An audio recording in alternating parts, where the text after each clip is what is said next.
A blessed Friday to us.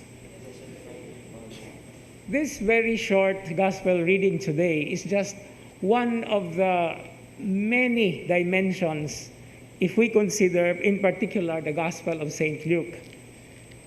Those who study the scriptures or especially the Gospels always are familiar with the Gospel of St. Luke being called the Gospel of Prayer, the Gospel of the Holy Spirit, among others, and the gospel of equality of the genders.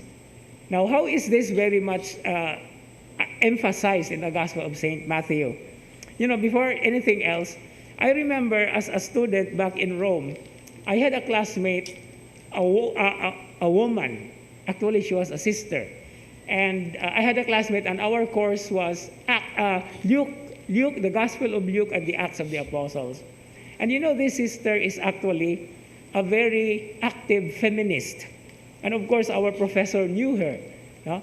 So he welcomed her into the class. And of course, he was given certain pointers that it's a good thing that your concern and your cause, you are taking up this Gospel of St. Luke, because it is always there that the equal footing of men and women is presented. Now, how is this done? Right from the beginning of the Gospel of St. Luke, in the infancy narratives, if there is a narrative about a man, it is followed by a woman. Ingon ana ang usa sa mga istruktura ni sa Gospel of St. Luke. For example, you have Zechariah, and then you have Mary. Okay? You have the Canticle of Zechariah, you have the Canticle of Mary. Okay? The birth, and then you have Simeon in the presentation of the temple, then you have Anna. And if you go through the body of the gospel until the end, there is always a succession of man and woman episode. And chapter 8, verses 1 to 3 is just a tiny section of that. Gipakita dito ang ningkuyog ni Jesus, ang iyang 12, the apostles, and some women. Napamangani daghan uban nga wala gi-mention. Ingon nga, some women and many others. So daghan jud ay. Now this is something very significant, because in our Christian faith, there is always room for everyone. There is an equal footing of men and women. In fact, sometimes usahay gani makahinumdum ko sa amuang parokya sa una sa Calatrava, nga mas daghan kayo ang mga babae nga manimba, Nya kunda na ubay-ubay man ang mga lalaki, pag wali gani sa pari, mugawas ang mga lalaki.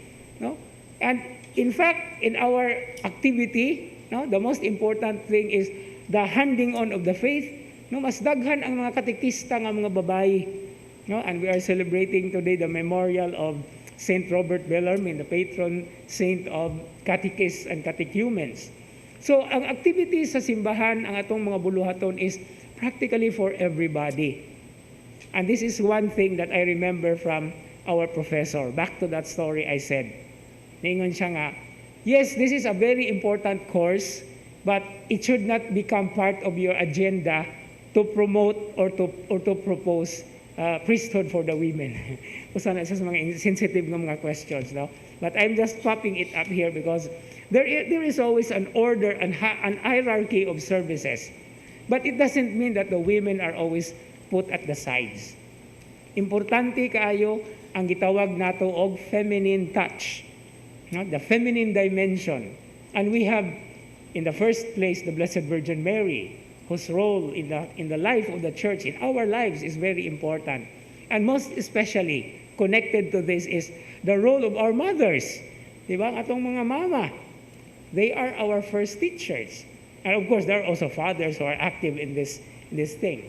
But it should always be reminding us that how important and how costly, the message of salvation, nga namatay ang Ginoo alang sa maong kaluwasan, kitang tanan apil. We have active roles to play.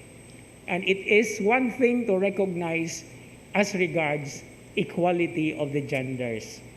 Any role, whether small or big, in as much as we can do it with our hearts, with sincerity, and with enthusiasm, the church continues to live and to thrive even in these times. And one final note, haven't you noticed that whenever we talk about the church is always called Mother Church? Ngano ka?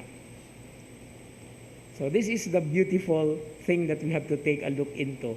And for our salvation, God is always there to guide us, to provide us, and at the same time, to give us all the courage and the powers and the strength to continue preaching the good news to all peoples, to all men and women in the world, forever and ever. Amen.